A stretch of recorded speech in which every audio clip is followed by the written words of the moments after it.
Coming to the last point of this कि this is a place जहाँ पर आप हार्ड वर्क कर पाते हैं।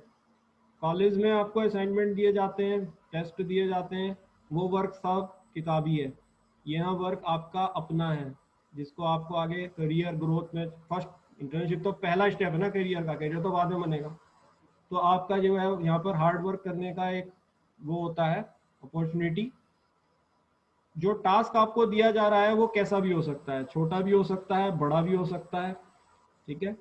लेकिन जब भी कोई टास्क आप करें तो उसमें अपने पूरे एफर्ट्स दिखाएं, क्योंकि ये सारे एफर्ट जो वहाँ पे सीनियर एम्प्लॉयज होते हैं वो ऑब्जर्व करते हैं, और वो आपके एफर्ट्स को देखकर आपको कोई फ्यूचर में जो जॉब रेफरेंसेस हैं वो दे सकते हैं, इवन अपनी कंपनी में दे सकते हैं। तो काम को ये मत सोचिए कि ये बहुत छोटा है और ये तो एकदम से हो जाएगा, हमें क्या है इसमें कोई एफर्ट लगाना। ये वाला जो एटीट्यूड है, एटीट्यूड की मैं बात कर रहा हूँ, ये वाला जो एटीट्यूड है इसको बिल्कुल नहीं दिखाना है वहां पर। काम कैसा भी हो, दोनों में आपको एफर्ट्स पूरा दिखाना है, छोटे में भी बड़े में भी, ताकि आप ये दिखाई दें दूसरे को कि आप मेहनती हैं। Do not waste your time, apply yourself, understand the entire operational and marketing process. बेटा जब जा रहे हो कहीं पर तो ये देखो कि इस पूरे जो वर्क का है उसका ऑपरेशन कैसे होता है, इसकी एक रिपोर्ट तैयार करो। पूरा ऑपरेशन, प्रोडक्ट जो है कैसे, देखिए सबसे पहले स्टार्टिंग होती है सप्लायर से। सप्लायर्स हमें रॉ मटेरियल दे रहा है, रॉ मटेरियल कहाँ पर स्टॉक किया जाता है, रॉ मटेरियल में क्या क्या प्रॉब्लम्स आ सकती हैं, जो क्वालिटी के इश्यूज बना सकता है बाद में, ये आपका सेकेंड पॉइंट होना चाहिए।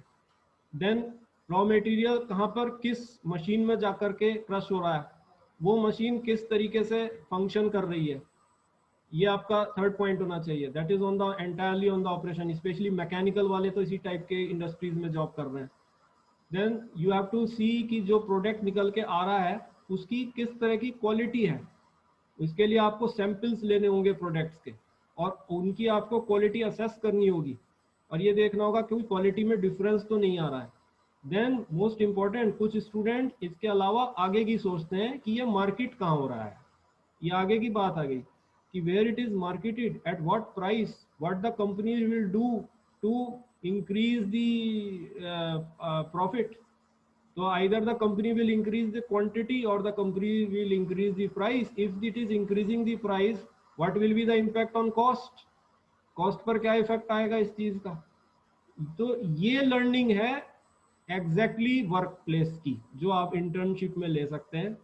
वहाँ पर आपको मार्केट पता करना चाहिए, उसका उसकी एक रिपोर्ट तैयार करनी चाहिए, ये प्रोडक्ट किस कस्टमर के लिए बन रहा है ये आपको पता होना चाहिए, उसका सेगमेंटेशन होना चाहिए आपके पास, इनकम वाइज, कि इनकम वाइज ये प्रोडक्ट जो है हाई इनकम के लिए है या मिडिल इनकम के लिए है या लो इनकम के लिए। कोई मोबाइल आ रहा है तो ये किस पर्टिकुलर सेगमेंट को टारगेट करेगा, इसकी क्या क्या फंक्शनैलिटीज़ है, और उस फंक्शनैलिटी को बनाने के लिए क्या प्रोसेस किया गया है जिससे उसकी ये फंक्शनैलिटी आई है। तो this will be the part of operational process.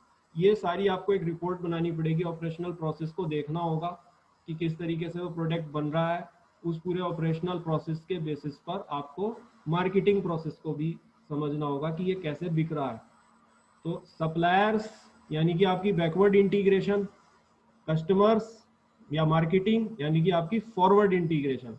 तो बैकवर्ड इंटीग्रेशन से लेकर फॉरवर्ड इंटीग्रेशन तक आपको पूरा प्रोसेस को देखना चाहिए, उसी को राइट इंटर्नशिप कहते हैं। ये नहीं कि वहां 15 दिन गए और सो करके आ गए और पता नहीं चला कि हुआ क्या, ये नहीं होना चाहिए।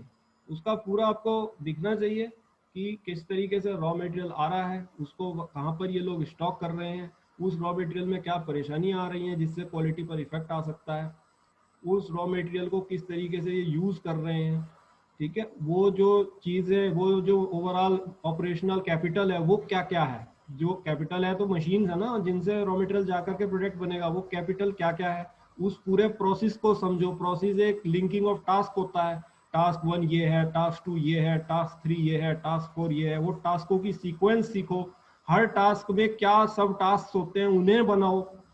Then coming to the final product, see the quality, what the quality is coming, inspect those quality, is it coming in conformance or not, क्या ये एग्जैक्ट कन्फर्मेंस में आ रही है या नहीं आ रही है, क्या ये कस्टमर के हिसाब से आ रही है नहीं आ रही है।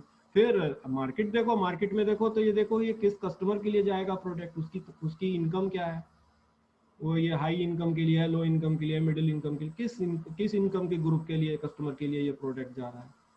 सो जब आप ये रिपोर्ट पूरी तैयार करेंगे देन यू आर लर्निंग। तभी मेरा जहाँ पहला पॉइंट है वहीं से मैं शुरू कर रहा हूँ, नॉलेज बढ़ेगी, ठीक है। And you will gain the first experience and you will come on the first step of your career, not your career. Career अभी मैं उसी पॉइंट पे आ रहा हूँ कि इंटर्नशिप को करियर क्यों नहीं कह सकते। तो ये मैं इसके कुछ